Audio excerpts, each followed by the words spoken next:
Oh yes, this is the Hardcore Marketing Show. I'm Casey Cheshire, your host for this epic journey.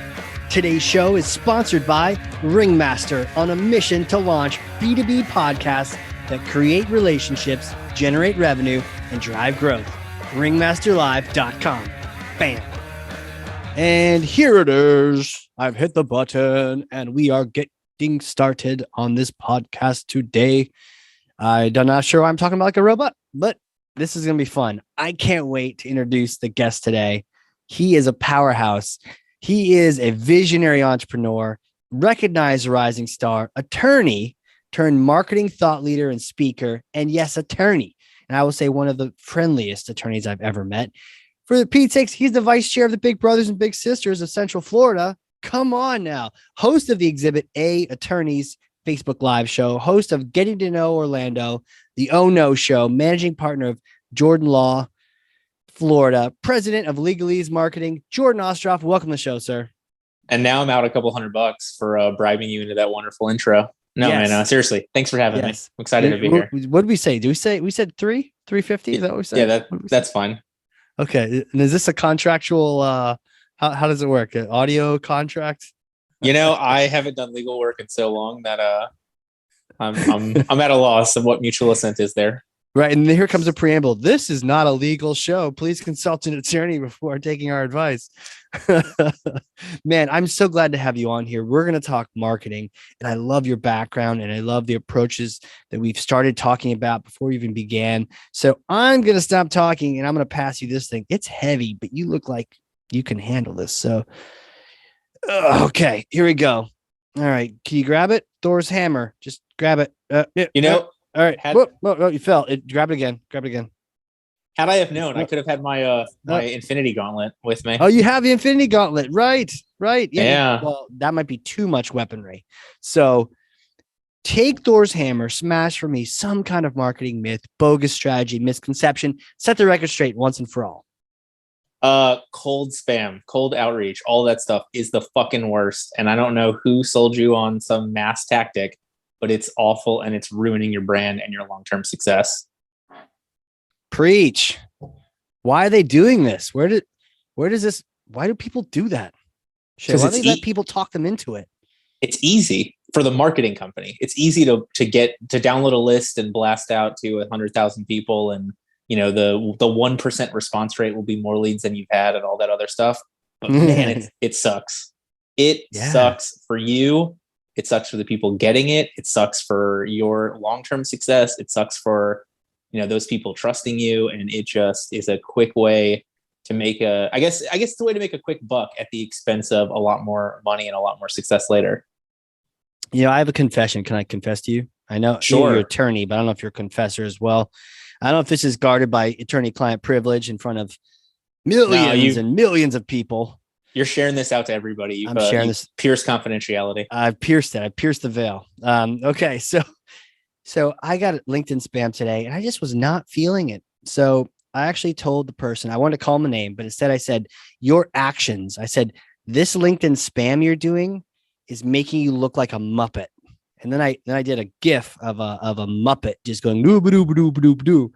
And yeah, I just needed to confess that to someone because I felt like just calling them names because it was like a serious business guy. And clearly this was a machine automated thing that someone had talked him into. I'm like, dude, I don't care who talked you into it. They're not getting in trouble. To your point here, you're the one that gets associated with that. And you look like a Muppet. And I told him that to his LinkedIn face. And now I will, I have not sent a Muppet GIF, but I might put that in the quiver. So when I get those messages, I always have one or two responses, right? Either one, I think it's somebody that genuinely doesn't know better and they're trying, and I want to give them some free advice. Like I've had a lot of people, especially over the last 2 or 3 years, that have started their own process serving company, have started their own, court reporting. And I'm like, hey, look, this is great. You got the Florida bar list of 40,000 of us, but like, what's the benefit to us when I'm getting 100 of these messages? And for some of them, we had a really cool conversation. I'm like, look, what sets you apart? Okay, you're trilingual. Awesome. So I would look at the people that, you speak Spanish, Portuguese, and English. I'd look at people that are in the Hispanic Chamber of Commerce or the Hispanic Bar Association or the Brazilian Bar. And I'd really target those people for the specificity of that need, and we had great conversations. The other half, exactly what you're talking about, where it's like, no, you think you're, smarter than me, or somebody pulled this over on you, that it's going to be your path to success. And then I'm like, look, man, your message is not going to resonate with me. No, it's not going to. And that's very kind of you. I've done that too, where you get a message and you're trying to coach the person. Like sometimes I'll see someone was like a Marine or something, and I'm just like, come on, man. Like, stop. But let's talk about Todd. Todd sent me a message today. Hi, Casey. Thanks for connecting. I regularly look for ways to work with my network. It makes sense to schedule a call. And he says this: my firm continues to function at a high level, and I would welcome the opportunity to be a resource. I have no idea what this guy does, and his title, or what that means. Senior partner at this group. And I'm like, I don't know what you do, Todd. Todd, come on, let's go. And I wrote back to him, what does your group do? Parentheses, consider adding that into your future LinkedIn spam script. Passive aggressive. But also on your headline, right? Like when because I'll get the thing where it's people like, okay, we don't want to be too pushy. Tell us about what you do. And I'm like, look, I got to be honest with you. If you don't have a fucking clue what I do from looking at my LinkedIn for 10 seconds, I fucked up. So like, if you seriously have this question, please let me know that I am unclear in what I'm sharing, because I don't know. It's right there for me. I think that's the goal. It's right there. The one thing I will say that's helpful for people, I think maybe we can start a trend here. Yes, give advice to people that you think worthy of it. Sometimes I'll tell like young professionals, I'm like, dude, whatever company is paying you to do this, they're burning your network, with this campaign. Your biz dev, like your brand new company, and you're like some young straight out of college. No. They're burning your thing, like doing this spam. Don't do it. I'll try to advise people, but what I really recommend is you actually pitch them back. You just straight up cold pitch them right back. And it just feels really good. It's cathartic. And they're like, you're like, oh, well, for me, I'm like, do you have a podcast? And they're like, no, we don't. And I was like, oh, well, you totally should, because X, Y, and Z. Would you like to get on a call to schedule a call to talk about you getting a podcast? And they get really confused because they're like, they thought they were getting me to schedule a call. I'm asking them, they're like confused. And they're like, I thought, no, we were trying to get you on there. And like, oh, you were? I thought I reached out to you. And it just like comedy ensues where no one knows what's going on. See, the problem is I can't have that joke because that genuinely happens. Because obviously I have the marketing company and the law firm. So I get spam for the law firm all the time. Yeah. And I'm always like, no, I'm good. I also own a marketing company. Then I would say easily 2/3 of the time it switches to, well, if you ever have extra work, man, like we're always looking to help. And I'm like, so you're not a good enough marketing company to get enough leads to be set. So you want to hit me up on your cold spam for me to send you leads that you can't cold spam the lawyers on their behalf. So like, I don't understand. But anyway, so it is crazy. What it is. What if we started a trend where next time you get LinkedIn spam, reply back with a Muppet GIF, just an animated Muppet. Nothing, no response, just a Muppet. And we'll start a little trend, of the millions and millions of people that listen to this podcast. We'll all start putting Muppets in the LinkedIn responses. Now, do we have to have the Muppets mean something? Like if you send them Beaker versus Kermit, like is there? Yes, that's up to your call. So you can decide. That's your artistic creative side where you can decide, because I saw the Beaker one in there too. And so if they're particularly scientific, you might decide to send them a Beaker. Very much strategy goes into which Muppet to send. I'm digging. I mean, I think Miss Piggy fits this right well, right? You're putting lipstick on a pig with 1,000 spam messages here. And a really egregious one. There is one that says, "You're a Muppet." Oh, that might be too much. That might be too much. But for the really egregious ones, maybe that's the case. So how do we get out of this? How do you flip someone from this spam mentality? Or let's say you're talking to the CEO of a company. They've been misled by terrible thieves in the night, and you're trying to convince them otherwise. How do you turn them? So I got to be honest, I have boiled marketing down to 3 things. And I'm at that point. I was joking with somebody. I was doing this bell curve where they posted a thing about the more I learn about marketing, the more I realize how little I know. And I was like, I'm at that part of the bell curve where I've gotten to the point where I think whatever I don't agree with is wrong until I realize that I'm the wrong one. So for right now, for this moment in time, I have boiled marketing down to 3 things, right? You have an ideal client, you have some sort of pull, whether that's your brand, and then you figure out where those things intersect in the Venn diagram to how to win friends and influence people at scale. So you take everything that Dale Carnegie wrote almost 100 years ago, you slap that into on a billboard, into ads, into referral relationships, into stories, and you look at where your brand and your ideal client overlap in terms of interest, in terms of platform, in terms of location, in terms of organization, etc. And that's it for me. Like the answer to those, the differentiating factors among those things will be different for everybody, but like that's it in a nutshell, I think. All right, let's go through this. And so the answer to the universe is 42, and then the answer to marketing is 3. First one, ideal client. Hit me. Yeah. How do we figure this out? Some people still don't know. So we have the easy way and we have the hard way. We'll do the easy way first. Okay. If you already have clients, crazy concept. If you actually made a list of which of your clients were your favorite, I bet you they'd have a bunch of things in common. And then that would be your ideal client. Either they came to you the same way, they needed the same thing, they're in the same industry, they're of similar age. I don't know, whatever it is, like you'll find some crazy commonalities. And there's your ideal client right there. And then from that list, ask them more questions. Ask them about themselves, ask them how they search for other things, ask them for more insight. If you don't have clients already, or if you did this list and you hate all your clients, no judgment, no judgment whatsoever. Then you sort of create that person from scratch. Who do I want to work with? What is it about me? Do I want them to be like me? If that's the case, that's easier in some respects. For some of us, if we're truly honest about that part, it's terrifying to work with people like you. For me, I have a cool split because on my law firm side, I would be our worst client. On my marketing side, I am exactly our ideal client. So it's interesting to me that I get to like make decisions the way I like, and then I have to change my thought process completely for my law firm in terms of what we do. Right. But really put together that ideal person. And you're not going to get all of them tomorrow.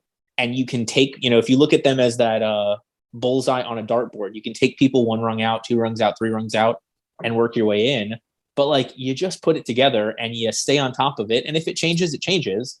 But ultimately, the more that you know who you are trying to have hire you, the easier it is to say yes or no to different opportunities, whether it's coming on a podcast, whether it's spending a bunch of money on advertising, whether it's running Google ads, whether it's, joining some organization, going to some event, whatever. Think, is my ideal client going to be there? Are they going to look at this? Is this going to resonate with them, etc.? And you can weed a lot of stuff out right there. I love that. Love the simplicity of that.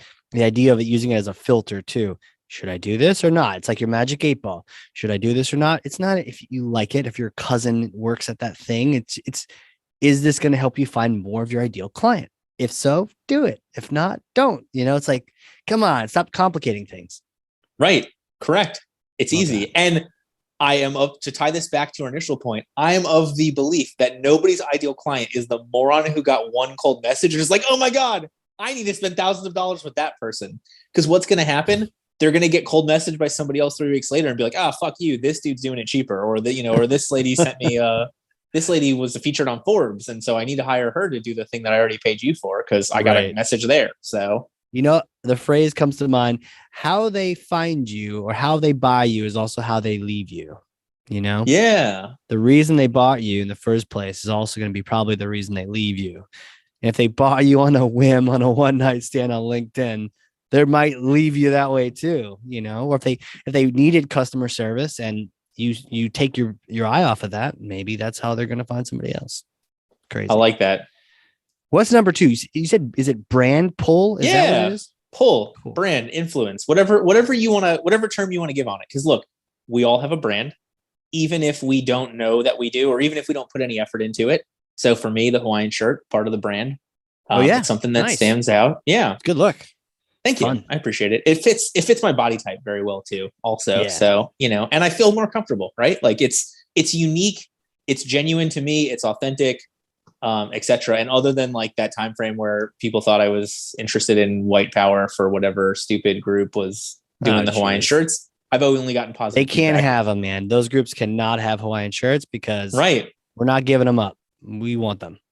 Fat dudes like me who want to feel like I'm on vacation all the time, we cannot lose the Hawaiian shirt. Like I can't go back to a suit and tie. And if you're wearing it, you kind of are on vacation, even if you're at work. Totally. Well, and I get the funniest, like the reactions from people, like you get a compliment on your shirt. Like, oh my God, I wasn't expecting a lawyer to wear like this. No, exactly. But there's 1.3 million lawyers. So if there's like 3 of us in Hawaiian shirts, we're going to be the memorable ones. Yeah. You can't all wear French cuffs and a slick hairdo and a smile, like, Right. Exactly. yeah. And so, whatever that brand is about you, and that Mm. probably that's the hardest part, right? Because it's like, what is unique but also authentic to me that makes people like me, or will turn me into a magnet that attracts people? It's really hard for people to do this because Mm. normally either you are your own worst enemy or you are your biggest cheerleader, and you have like no concept of self-awareness about yourself, right? Like either there's people, especially lawyers, who we think we're the worst lawyer in the history of time. We think we're morons.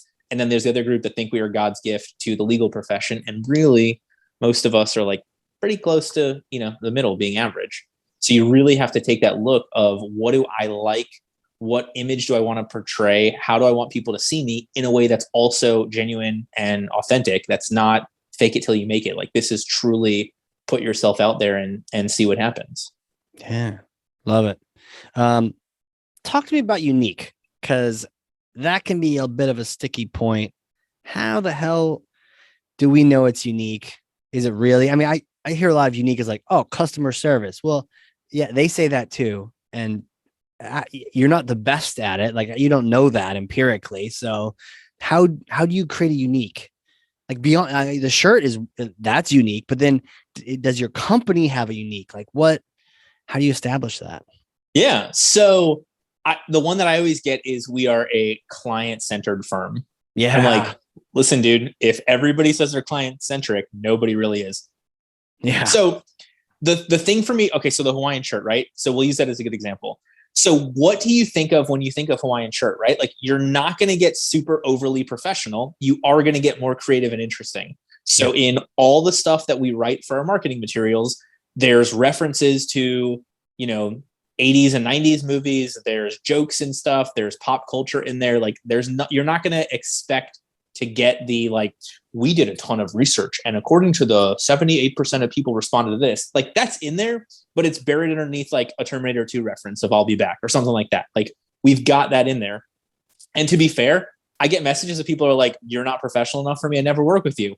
Cool. Phenomenal. I'm glad that you decided that now, as opposed to 3 months down the road, or as opposed to, spending an hour at a consultation or doing onboarding to realize that. Like, I'm okay driving people away because you're going to be the one that hates all of what our copywriters share. Like, we've got copywriters that are reformed attorneys. They're writing this really highly technical stuff for these business firms, but at the same time, there's also references in there. There's also jokes about that. There's also, whatever they're going to be that makes sense of their area in that standing out voice. So that also, I brand myself as a lawyer with a life.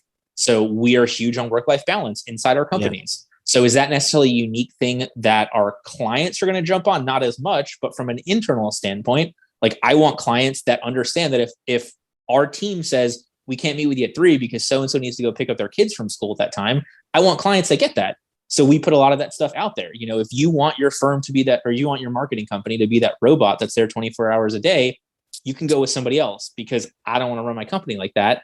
I don't want to drive my people through that.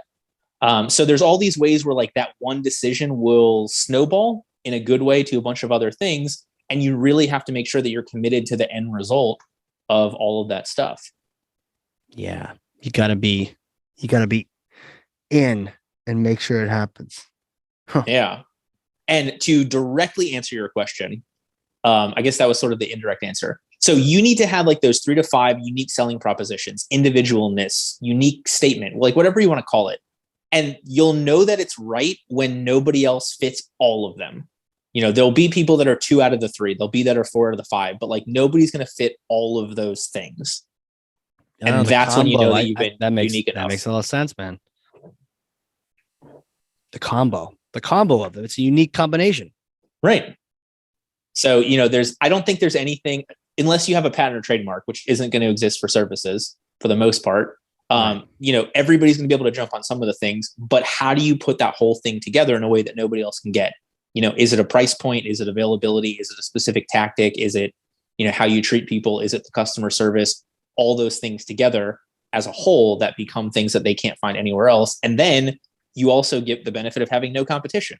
Like, truly, there are 1,000 marketing companies out there. LegalEase does not have any competition.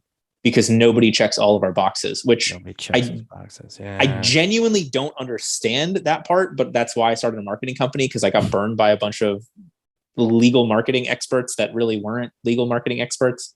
So be it. Okay. What's 3? And then 3 is like, if you look at those as a Venn diagram, right? It's where they overlap. It's where they intersect. It's how do you win friends and influence people at scale by what the ideal clients like, by what your brand attracts, and how you can get that message together. So that might, if you've got a creative, if you're working with a lot of creatives and a lot of cottage industry companies, then maybe you're more interested on Instagram. Maybe you need to have that right persona to be visual. They're going to be there. If you're more from a lawyer standpoint, the old white business lawyer that all of us picture in our heads when we think of a lawyer from most TV shows, that's a lot more LinkedIn. So you are more long form, more writing stuff, more thought out scholarly type articles on that platform make more sense to the people that are normally on that platform. And so you find all those intersections, and you try and spend as much time, money, and energy as you can on being in that place, whether it's a platform, whether it's an organization, whether it's an event, whether it's a conference, whatever that looks like. Got it. Okay. I like it. The overlap. So you're not trying to force something that's over here, but not over here, but it's like, hey, this overlap are uniques, and this particular ideal client, these people are perfect for it. Let's reach out and touch them and get them to understand what's up. Dude, the best feedback that we get when working with our clients, they're like, this makes sense. Like, yeah, no shit. They're like, but like, it never made sense before. I'm like, right, because nobody really looked at what you wanted and where you could show up to get it, or what you could do for it in a way that was cohesive and consistent, and etc. Like, it's never going to be easy, but it should be simple. Say that again. It's never going to be easy, but it should be simple. Damn. And I feel, is that one of your uniques? Because like, yeah, common sense. Common sense is one of our uniques. It's mind-boggling. Like, so the one I go back to all the time, and I use this for my law firm that works with a marketing company. I think everybody understands doctors. I don't think anybody understands any other profession. Like, we go to the doctor enough to get it. And so as a lawyer, I always used to talk about like, hey, you show up to the doctor, right? And you've got the receptionist there who takes some information, and then you get your, height and weight done. And then a nurse comes in, and then the doctor comes in, right? So like, when you're talking to me as the lawyer, you're going to go through a paralegal, you're going to go through a legal assistant, et cetera. And then like, I'll be there at the end to finalize this stuff. From the marketing side, I'm always like, hey, you walk into the doctor's office and they fucking ask you questions and run tests, right? Like you say, I have a cold, and they're like, well, it's probably COVID, so let's run a test. Or I have this, it's probably COVID, let's run a test. But like, let's actually do a test. You go to a marketing company, and so many of them are like, you need pay-per-click ads, you need SEO, you need this. And I'm like, motherfucker, you have no idea. You don't know that, because you don't know anything about me. You don't know anything about my ideal client. We haven't tested any of this. So when I looked at that, I was like, okay, we do actual marketing plans with them first to see what strategies make the most sense. And maybe it's having a podcast, and maybe it's running Google ads, and maybe it's being 100% referral based, and all of your social media is solely for your referral sources to know you at a time when, we couldn't go out in person for, I don't know, depending upon what state you're in, for somewhere between 3 days and 2 years between Florida and California and everywhere else in between. Like, all of this should make sense to you as the firm owner, as the lawyer, as the ideal client, as the business that you were trying to grow. And I don't get why everybody thinks they have the answer without asking any questions, other than it's easy on a marketing company to only do one thing and sell that to everybody and tell everybody that's their solution, without having any concept of what that really means. Yeah. Customizing things takes time and resources, and cookie cutter is just so much easier, Yeah, totally. But at the same time, I don't know, like, I don't want to be the agency that sits there with that 30% churn rate and is like, hey, look, I'm going to lose a third of my clients every year, but if I get 50% more, I continue to grow. Because a lot of, especially like solo and small firm owners, that's not like missing out on the third yacht. That's Johnny's college fund. That's Janie's extracurriculars. Like, whatever it is, that's, they can't afford to churn on these solo and small firms, or really any small business owner. And it's crazy to me that, you get all these companies that want to jump on the lowest price point possible, knowing that they'll churn through so many companies that can't afford to waste even, $100 a month. Man, so good. So good. You mentioned a couple different strategies. I'm curious about events. Do you see events coming back in person? Are we staying virtual? What are we doing? I'm going to give you the ultimate lawyer answer. It depends, right? Hey. Yeah. So look, there's an interesting, to go back to that uniqueness thing, right? I love it in the terms of coffee.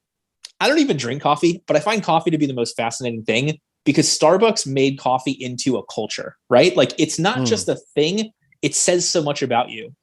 But now we are getting the fact where like Starbucks has become the patriarchy, or has become the machine that we want to rage against from coffee, right? So you've got like the, military anti-terrorism coffee where like Marines were picking this in the forest of who knows what. The Black Rifle coffee, right? Sure. And there's a bunch of them, right? And so like we're going to donate money towards Wounded Warriors. We're going to do this, and obviously I assume there's going to be a somewhat political nature of that.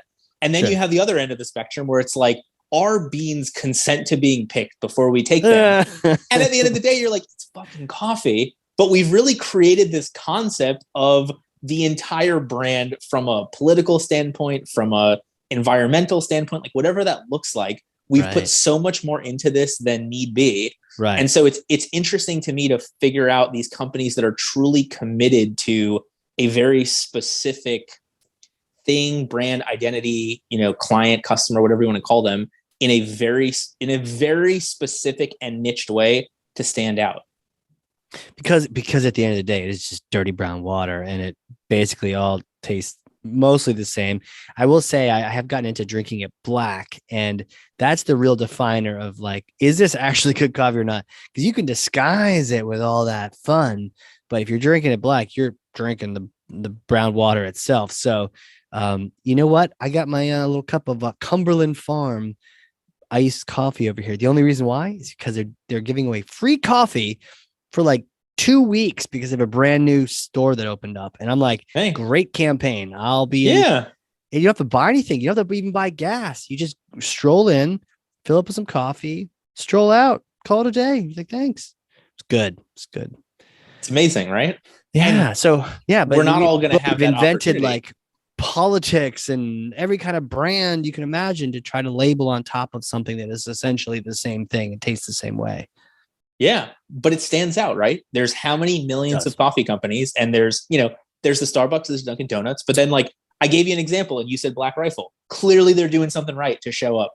And whether that's exactly the brand that you need to drink, whether it's the brand you hate, it was memorable.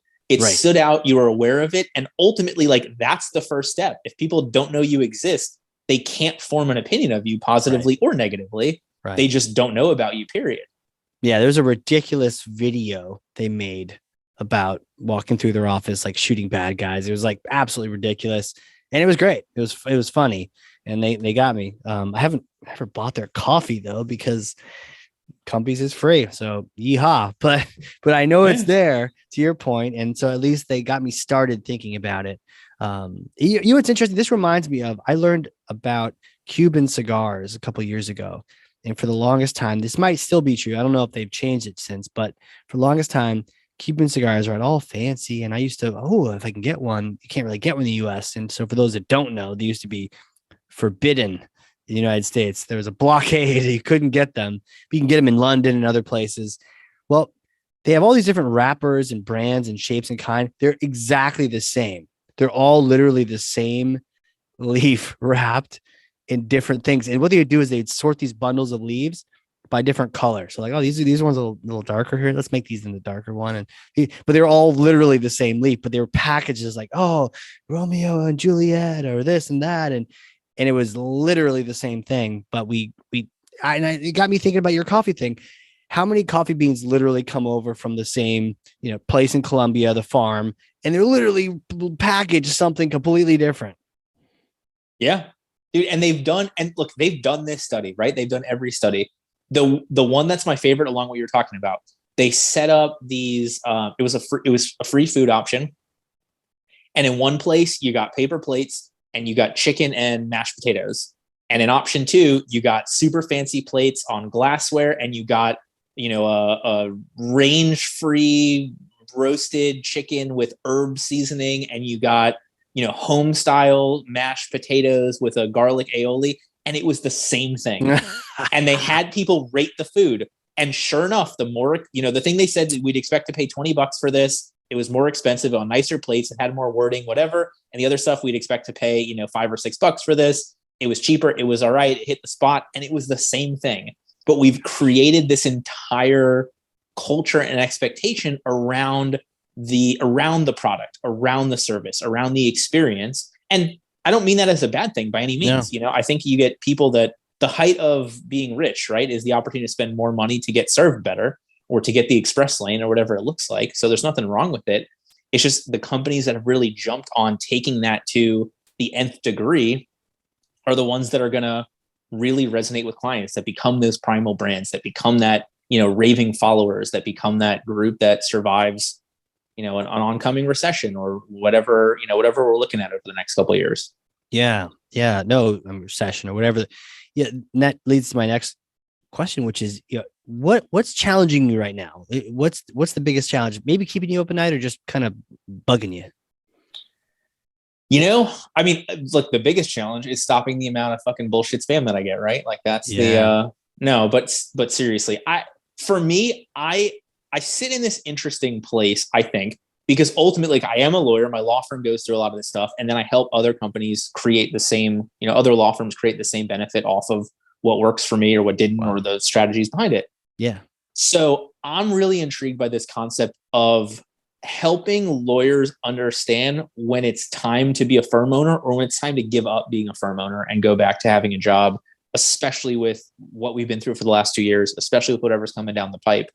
And I feel like there are so many unhappy lawyers because they spent $200,000 on law school, because they have to get the fancy white collar job, but really they would rather be helping smaller people, because they opened the law firm and they feel like it's a failure if they went to, and found a job in bigger law or in another firm. And so like there's this weird psychological community pressure on them. And they're just like, I'll just be fucking miserable for the next 30 or 40 years. And, and then I'll die.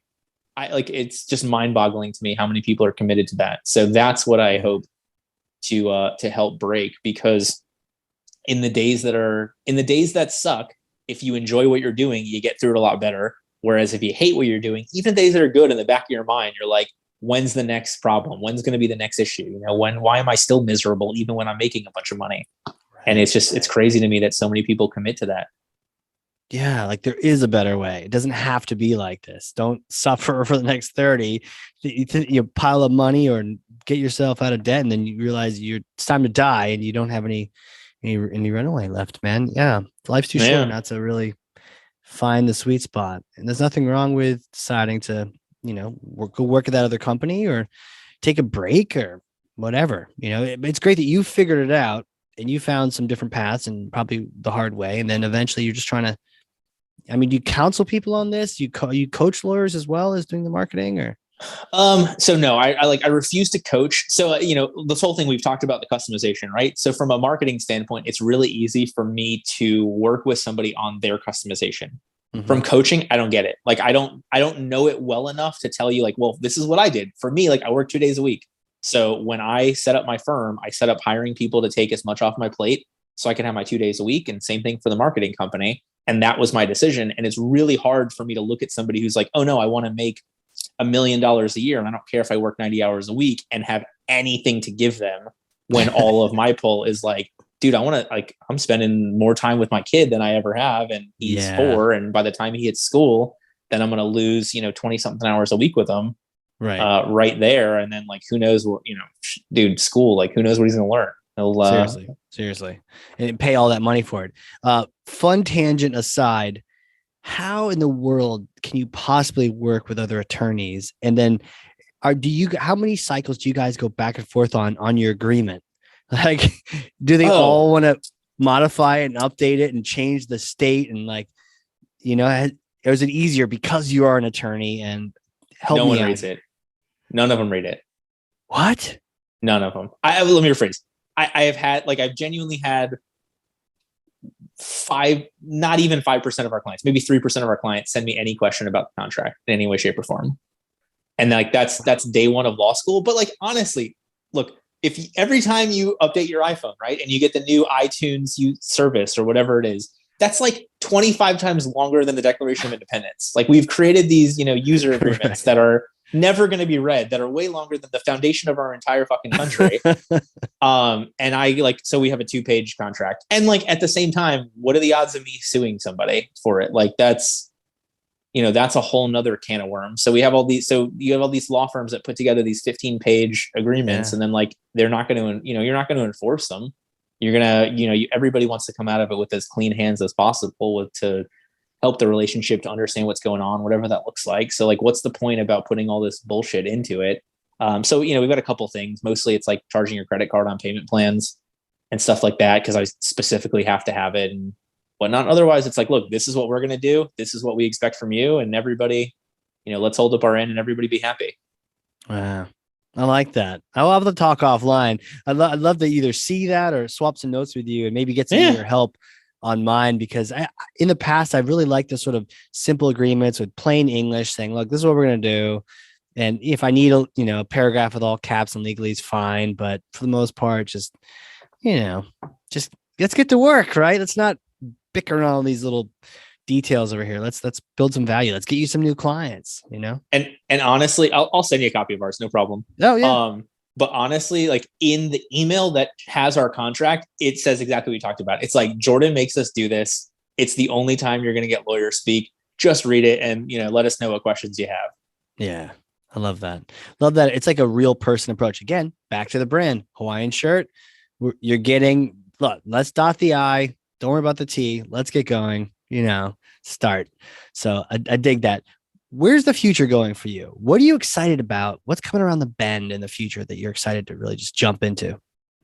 Like, in life or in work? I don't know. Anything, man. Just, do you see anything from where you're at that changes are happening, that changes are coming, and you're like, that's exciting?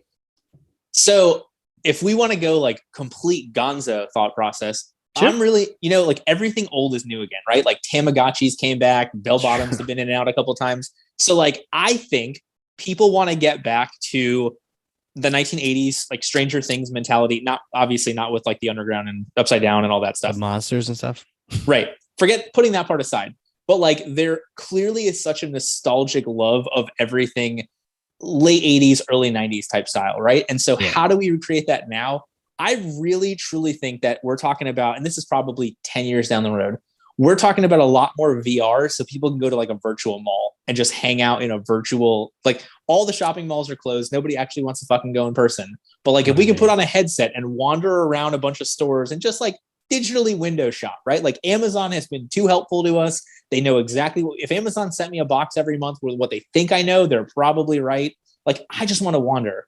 And so that's what I see happening with a lot of like the Decentraland and the Web3 stuff and Oculus Rift and whatever comes out from those things. What's that going to mean for a law firm? I have no idea. Because like, do you really want to talk to some, digital robot that's standing in front of a virtual law office? I have no idea. There are definitely firms that have offices in Decentraland already. Yeah. Whether they get anybody from it, I don't know. But I really think that at some point people want to get into this concept of like, I don't even want to call it fake life because it's more real than like a video game, but this augmented reality secondary thing, what timeline on that, I have no idea, but that's what I'm thinking is long-term. That's a good point about things cycling through and us being nostalgic for the thing that came before and everyone kind of wanting that. Good stuff, man. Well, I guess going back in time, I had this question, like, who are you? Take me back in time. Did you always know you're going to be an attorney when you were a little kid? Like, what was it like growing up? Did you know you're going to be an attorney, a marketer, and all on podcasts and all these things? So there was a white room. A doctor smacked me in the ass. I started crying. No, I'm just kidding. To be fair, you remember all that. That's great memory you have. Dude, I remember nothing. No, so I can't tell you how young I was when I wanted to be a lawyer. Like, everybody in my family will tell you I wanted to be that my entire life. Had no clue what that means. And some days I still don't know what it means to be a lawyer. Right. At some point I realized it just meant arguing with people and trying to convince them you're right. Like, at its core, that's probably what we do. And I was like, oh, okay, cool. So all my home videos of me like arguing with my mom about God knows what that I had no clue about is like, I was the first mansplainer, like 3 years old, telling my mom what life was really like. So, and then for me, then I did it. I shadowed a judge when I was in high school for a couple of weeks, and then I did fake trial at UCF for undergrad and Barry for law school. And then I was a prosecutor, and I got to try like 50 cases and handle tens of thousands of cases overall and do a bunch of motions. And then I opened up a firm, and I realized none of that fucking mattered in any way, shape, or form to me putting food on the table for my family. Like, me being the best attorney I could be was not nearly as helpful as me having any semblance of business acumen. And so really, like, LegalEase came out of the frustration of not being able to find a marketing company. So, like, I guess. So yeah, explain that. So like, it didn't matter that you were a great attorney because you just wouldn't get the business. Is that? Yeah. So I came up to Orlando in 2006 to go to UCF. Barry's law school's in Orlando. I was a prosecutor in Orlando. So at the point that I launched my firm, I'd been here for almost 10 years. And I had been wanting to be a lawyer that whole time. So as at an undergrad at UCF, we had real judges and real attorneys coming in to shadow us and give us feedback and, walk us through our fake cases and then competing and whatnot.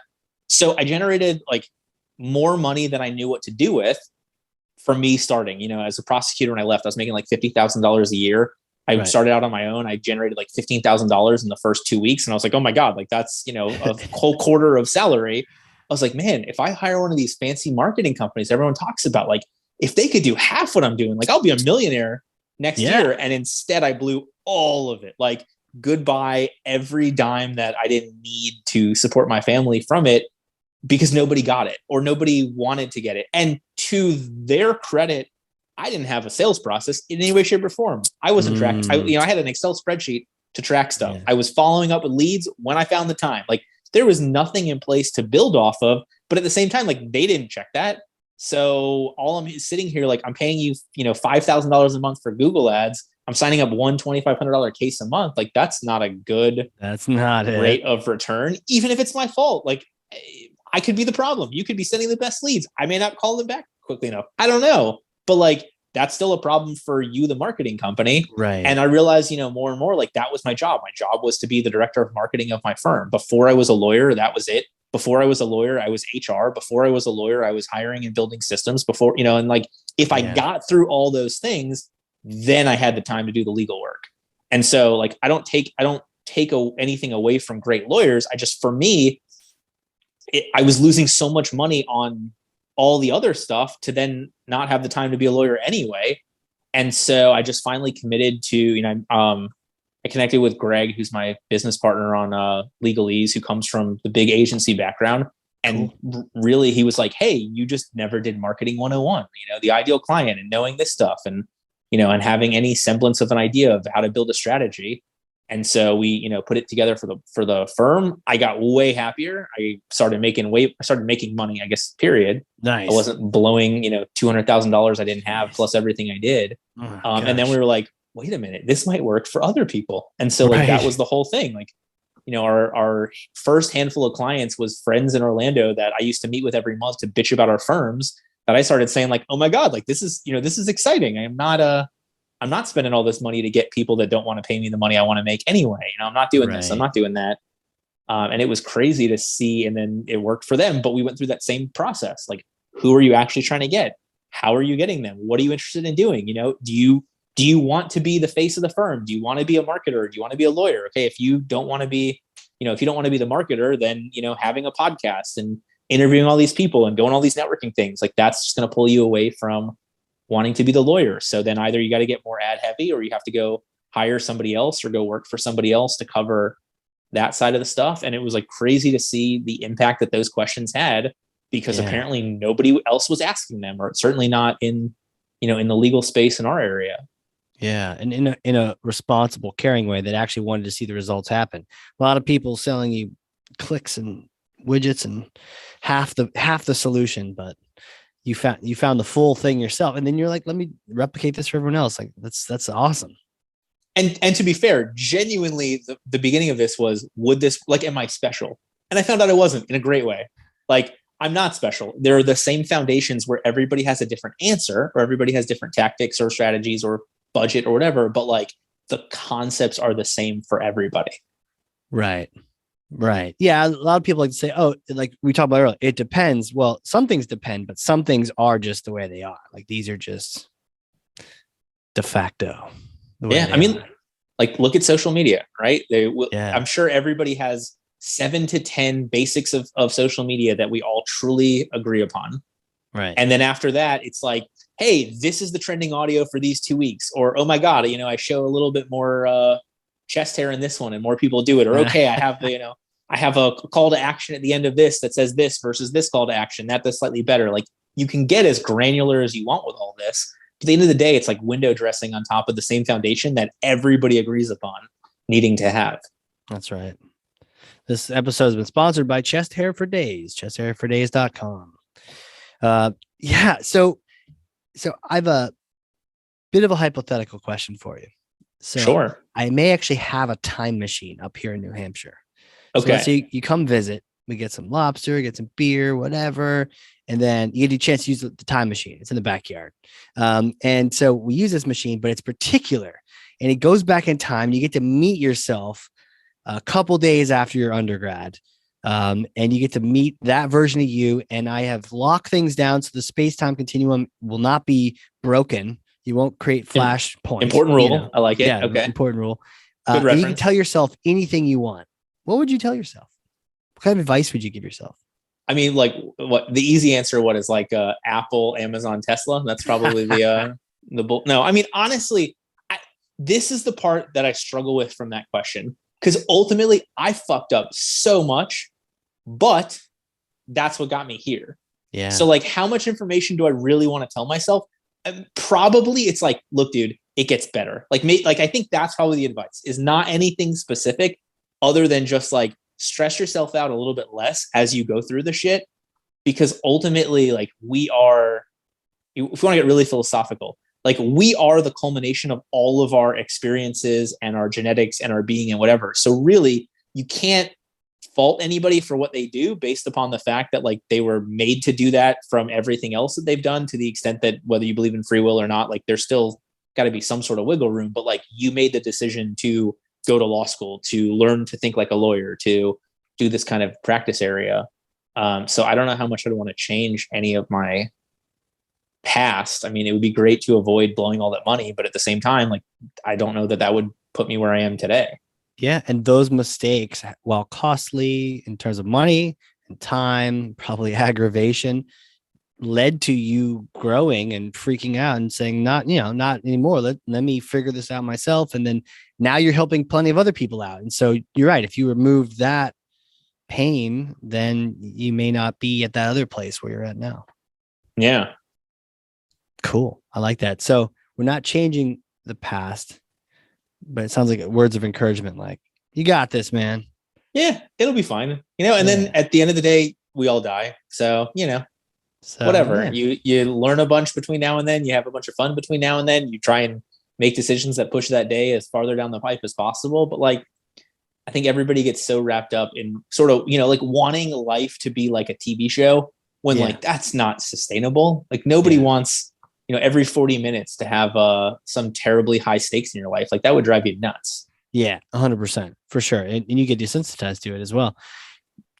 Quick question. Where did this, have you always been this way? Have you always been this, like, I don't want to say casual, but like you have a really good sense about life and purpose and how you're enjoying it. Have you always been, or was there a point when that shifted? Yeah, so I want to phrase this the right and supportive way, right? Like being emotionally stable is a luxury because there are a number of factors, and I don't even mean that from a true mental health standpoint, because obviously you got the factors there, but 100%. Like if you are, when I was $200,000 in debt and struggling to make payroll all the time and all that stuff, like it made me aggravated. It made me miserable. And I think that's probably how you should feel in that situation. Yeah, I agree. At some point though, I finally came to the realization that like I was the fucking problem, which was cool because that was the liberation of I could change myself a lot easier. I could fix myself. I had control. Yeah. Yeah. And so that's what really helped me make that switch. But I think I also needed to be in a better financial place. Yeah. Thankfully I'm married very well. My wife is a way better lawyer than me and a way better Nice. person than I will ever be. And that helped. But like, I needed to be stable, financially stable, business stable. I don't know, something like that to really have the opportunity to be happy or to have a better perspective, I think. Right. And prior to that moment, that terrible valley you were in, if I had interviewed you on a podcast, would you be in a suit? So like, or has that always been, have you always been Hawaiian shirt guy inside, and like you just let him out after that? Oh yeah. So there was definitely the like, oh my God, if I wear this shirt, I'm going to get that big client that's like, I'm never going to hire you. Yeah. So there was definitely, when I was a state attorney, I did that for a little over 3 years. It was suit or at least jacket and pants every day. In my office, I probably would like undo the tie and take off the jacket, roll up the sleeves, that type thing. But like I had that look. And then when I opened the firm, I probably kept that for quite a bit. And then finally realized like I was doing so much more networking that if I didn't have court, like a polo and pants was fine. And then that became a polo and shorts, and that became a polo and shorts and sandals. And that became like, it was just slowly a progression to now I'm wearing athletic shorts, sandals, my Hawaiian shirt. And that's probably where I'll stop because I don't really have anywhere else to go. There are Speedos. Yeah. I that has a whole nother problem for me. Yeah. Sky's the limit though. Man, so you work exclusively with attorneys, because I'm sure there's a bunch of people that would like love to work with you, but they need to have law firms. Is that the case? So exclusively in the legal space. So there's there's some lawyer coaches we work with. There's some process servers or court reporting that we'll work with. But I mean, 95% or more, it's lawyers and law firms. And that's because you have expertise there, you have history there, and you just want to, because technically those three things that affect everyone, you could probably do that for anybody.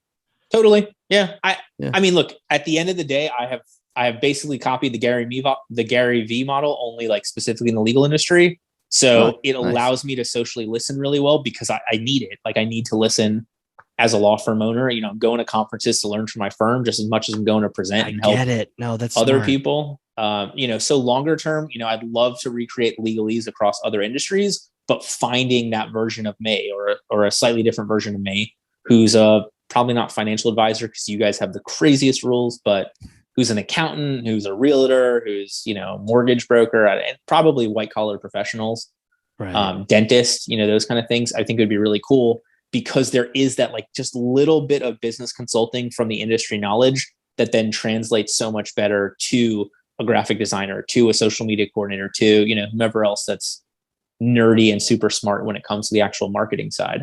Makes sense. And there's that not taught this in school. Here I am trying to do my craft and yet realizing there's two jobs. There's getting the business and then doing the thing I was trained for in the first place. Totally. Yeah. I mean, and at the end of the day, I think exactly what you said is every business, every business is in the business of customer service. Yeah. And they need to be a marketing company for themselves. And then you add a third component of whatever you do. But like, if you do great service and you market yourself really well, you can't really screw up. No, you can't. Love it, man. Where can people connect with you if they want to connect with you, get in your loop, listen to you, follow what's up? Sure.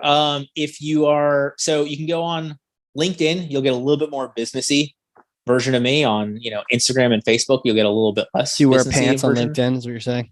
It's only from here. So to be fair, I did have my profile picture of me in a suit on LinkedIn for like 2 years too long. And finally I had a Melanie Littman on my show and she called me out on it in the nicest, most supportive way. And I was like, you know what? You're fucking right. Like, I'm the Hawaiian shirt guy. Why the hell am I in a suit on LinkedIn? So I swapped it finally. And then on, TikTok, Instagram, I'm Lawyer with a Life. On LinkedIn and Facebook, I'm Jordan Ostroff. There's, as far as I know, only two of us. The other one's a really good salesperson in Boston who gets a ton of job offers to my emails. So he's clearly doing something right. I don't know if he gets job offers about me to his email. I'm not sure, but you never know. It's so wild, man. I love it because you're your authentic self and it's working. And I think it's a great example for other people to just be themselves. I think my picture on LinkedIn for the longest time has like a climbing helmet on. Hey, I'm climbing a helmet. I had someone who met me 10 years ago in an interview and she saw me in a business meeting. She's like, you're the helmet guy. I interviewed you. It's like, no kidding. I just be yourself. I think there's too much of that cover up and things we try to fake. And look, it's going to drive people away. You are becoming a magnet, right? A magnet attracts certain things and repels other things. But just in the lawyer space, there's 1.3 million attorneys the last time I saw this. So it's probably closer to 1.4 now with so many bar things. Yep. So if 1 million people know you and you're their third favorite attorney, their second favorite attorney, whatever, not number one, they're probably going to go to that first person before, and that person has to turn down the case, the lead, the referral, the speaking opportunity, whatever it is. If you have 1,000 people that have you as their number one go-to for your area of law or anything legal or whatever that is, that's going to be so much more powerful. So throw out every stupid vanity number. Success is not about quantity. It's about quality. And really focus on the quality of person you want to work with, the type of person that sends you the quality case, that is the quality client, like whatever that looks like, is so much better than trying to not piss, everybody off. You want to piss off, like if you can piss off half the world, the other half will love you that much more. Yeah. Yeah. And that'll be plenty of business right there. Half the world. Plenty. Totally. Jordan, this is fantastic, man. Thank you so much for coming on here and just schooling me on the 3 basics, the simple yet not easy. I love this, man. It's a fresh approach. I'm thinking about coffee now. I'm thinking about the marketing plans, the overlap. I just really appreciate you coming on here. Thank you so much for having me, man. It's always nice to talk to a fellow marketer about all this stuff and bounce ideas and get feedback. Hell yeah, man. I feel like I'm overdressed. I need to get in that shirt. I need to drive home right now and get in that shirt. Or for you, wear a climbing helmet for all the interviews. For the interviews, right? Like, it'll appeal, it'll stand out, it'll get people to remember. And the other part is, right, I'm sure you get this because I get this. You're not going to get messages like, hey man, you did a great job on so-and-so. You're getting messages like, I climbed too. Take a bunch of my money. Right. So good. Such a good point. For those listening, if you learned something, and I freaking know you did because I've got way too many notes over here going on, then share this with someone else. Be a thought leader. 1 person, 9 people, 4,000 people, whatever it is. Get good information in other people's hands. If you know some marketers at law firms, help them out. Make some connections. Get them connected here. And again, Jordan, thanks so much for coming on here. Oh, wait, we didn't do where spam comes from, though. Oh, where does spam come from? Spam comes from a Monty Python skit where they put spam in everything. So they are cramming the spam into eggs, bacon, spam, and spam. It's like a 5-minute clip from Flying Circus. The spam. So that's where we get. Because they try to cram spam everywhere. That's why spam is spam. That's why it's spam is spam. Well, there we go. It's like bonus material. If people have listened to all the way to the end, now they know where spam has come from. It's come from Monty Python. Thanks, guys. Thanks, Monty. I guess if they didn't exist, what would we call it? If we didn't call it spam, what would we call it? Shit. And that's it, man. And that's it. This has been another exciting episode of the Hardcore Marketing Show.